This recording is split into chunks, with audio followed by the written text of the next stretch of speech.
Greetings, truth seekers, and welcome back to your scripture reading and end time prophecy podcast. And we're working through chapter 3 today of the book of Daniel. And once again, we have a situation that seems hopeless and out of control and ends with God's favor. Ends with the reliability and the promises of God. Ends with God being faithful to his people who put their full faith and trust in him. And you've all heard this story a million times, but I just ask that you listen to it with fresh ears and try to pretend like you're listening to it for the first time, because there's so much that can be learned from this passage.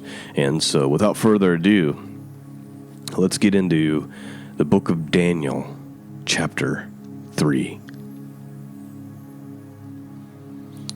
Nebuchadnezzar, the king, made an image of gold, whose height was 70 cubits, and the breadth thereof 6 cubits.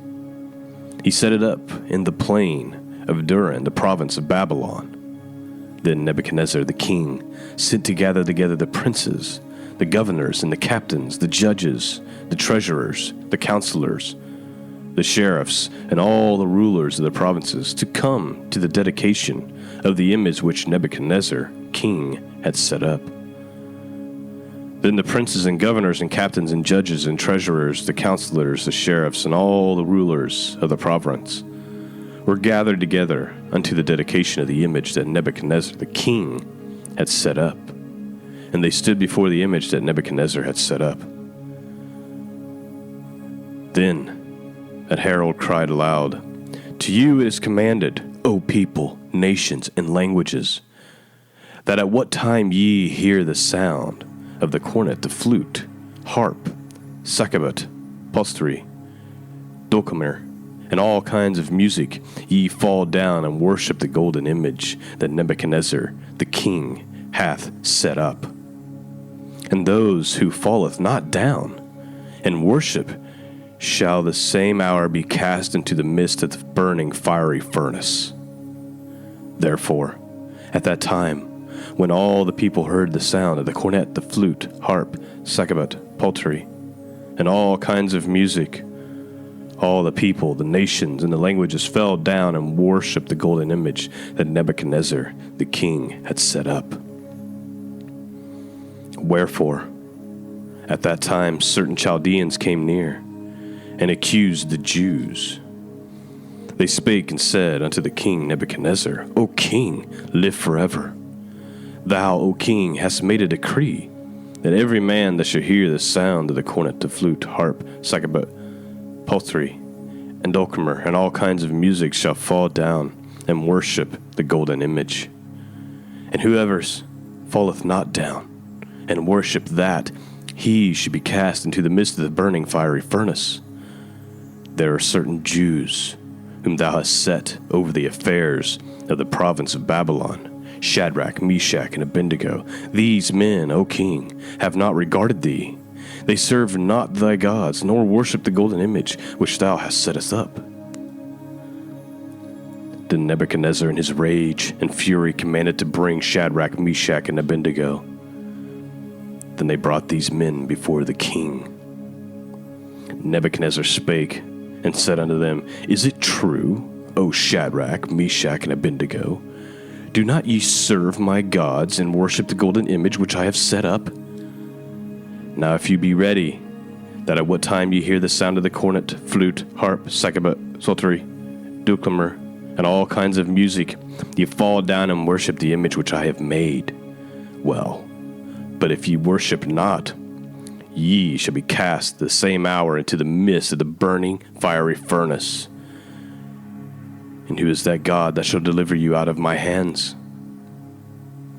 Shadrach, Meshach, and Abednego answered and said to the king, O Nebuchadnezzar, we are not careful to answer thee in this matter. If it be so, our Elah, whom we serve, is able to deliver us from the burning fiery furnace, and he will deliver us out of the hand of O king. But if not, be known unto thee, O king, that we will not serve thy gods, nor worship the golden image which thou hast set us up. Then was Nebuchadnezzar full of fury, and the form of his visage was changed against Shadrach, Meshach, and Abednego. Therefore he spake and commanded that they should heat the furnace 7 times more than it was wont to be heated. And he commanded the most mighty men that were in his army to bind Shadrach, Meshach, and Abednego, and to cast them into the burning fiery furnace. Then these men were bound in their coats, their hosen, and their hats, and their other garments, and were cast into the midst of the burning fiery furnace. Therefore, because the king commanded was urgent, and the furnace exceedingly hot, the flame of the fire slew those men who took up Shadrach, Meshach, and Abednego. And these 3 men, Shadrach, Meshach, and Abednego, fell down bound into the midst of the burning fiery furnace. Then Nebuchadnezzar the king was astonished, and rose up in haste, and spake and said unto his counselors, Did not we cast 3 men bound into the midst of the fire? They answered and said unto the king, True, O king. He answered and said, Lo, I see 4 men loose, walking in the midst of the fire, and they have no hurt, and the form of the 4th is like the Son of God. Then Nebuchadnezzar came near to the mouth of the burning fiery furnace, and spake and said, Shadrach, Meshach, and Abednego, ye servants of the Most High God, come forth, and come hither. Then Shadrach, Meshach, and Abednego came forth of the midst of the fire. And the princes and the governors and the captains and the king's counselors, being gathered together, saw these men, upon whose bodies the fire had no power, nor was a hair on their heads singed, neither were their coats changed, nor the smell of fire had passed on them.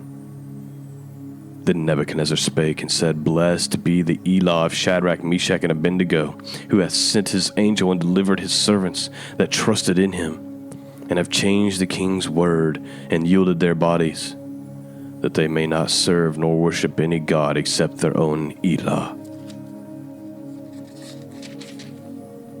Therefore, I make a decree that every people, nation, and language which speak anything amiss against the Elah of Shadrach, Meshach, and Abednego shall be cut into pieces, and their house shall be made a dunghill, because there is no other Elah that can deliver after this sort. Then the king promoted Shadrach, Meshach, and Abednego in the province of Babylon.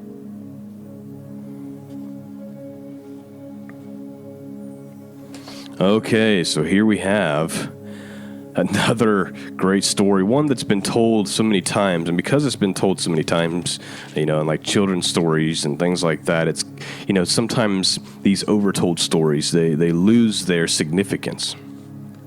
So a few things I just want to point out. Nebuchadnezzar sets up this image, and I think it's interesting that he has this dream about this about this statue that we read in chapter 2, and the next thing you know, he's setting up his own statue and telling people to worship it. And the command is that when you hear the music, you are to fall on your knees, stop what you're doing, fall on your knees, and worship the image. Shadrach, Meshach, and Abednego obviously weren't doing that, so some of the governors came to Nebuchadnezzar and basically tattled on them and said, these guys... Now, here's the thing that's important to notice. And I don't know why it's important to me, but it seems like in movies and in stories, Shadrach and Meshach are always these lowly guys with raggedy robes on. They're just like your average common person or your average slave or however you want to describe it. But if you remember, Shadrach, Meshach, and Abednego had high positions within Babylon because Daniel was appointed over all the wise men. And then Daniel, with the approval of Nebuchadnezzar, appointed Shadrach, Meshach, and Abednego also as leaders within that province. And so Shadrach, Meshach, and Abednego wouldn't have been strangers to Nebuchadnezzar. He knows who they are. And they wouldn't have been wearing rags. These would have been guys that were making good money, who probably had nice clothes, who had a nice life, had a pretty good life in Babylon. So it's not like, they portray these guys as, their life was already awful, and they're willing to die for the faith. And sometimes I think that takes away from it, because the reality is they had high positions. They probably had a pretty good life. They were eating pretty good, and they were willing to give up their livelihood, this great life that they had. Try to think about that. Those of you who live in the United States of America, those of you who have a nice roof over your head, and you have plenty of food in the cupboard, and you have a car to drive, and a computer to sit in front of, okay? Shadrach, Meshach, and Abednego were no different, yet they were willing to give it all up, to lose it all, to risk losing their position, risk losing their livelihood, and even risk being thrown alive into a fiery furnace because they loved God more than they loved their own lives. And I think there's few believers in this world today that are like that. At least in the Western world that I see, in this lukewarm church that I see, how many of them would be willing to lay down their lives for Jesus? How many of them have so much faith and believe and love God enough that they are willing to lose their own life? Jesus said, if you want to gain your life, you must lose it. Those who want to save their life will lose it. And then, of course, Shadrach, Meshach, and Abednego, they make the famous statement, our God is able to deliver us from the fiery furnace, but even if he doesn't, we still will not serve another God. I wonder how many people who call themselves believers in our culture really have that attitude when it comes down to brass tacks, when it's time to put the proof in the pudding. How many of them, I wonder. It's also interesting that Nebuchadnezzar says that the person that was in there, the fourth person that was protecting Shadrach and Meshach from Abednego from the fire, was like the Son of God. There's references like that, and I'm like, how do the Jews who read this not think that God may have a son? And that maybe Jesus Christ is who he says he is. But who's to say? Anyway, those are some interesting things that I wanted to point out. And of course, it ends with them coming out of the fiery furnace, not a hair singed on their head. They don't even have the smell of smoke. Nebuchadnezzar, for the second time already, acknowledges that the God of the Jews is the one true God, and then appoints Shadrach and Meshach and Abednego to an even higher position, promotes them even more. So it starts out with they're getting ready to die, they're faithful to God, God's faithful back. Some amazing lessons in this. I hope this is blessing you, and that it's doing something for you. Like I said, every single chapter is filled with just this kind of madness, and a lot of tips that we can take away for what it's like to live in Babylon that can really help us today walk amongst the Babylonians, and what it means to be faithful to God, and what it looks like when we are, and how God returns the faithfulness. That's the podcast for this morning. Peace and grace be with all of you. God bless.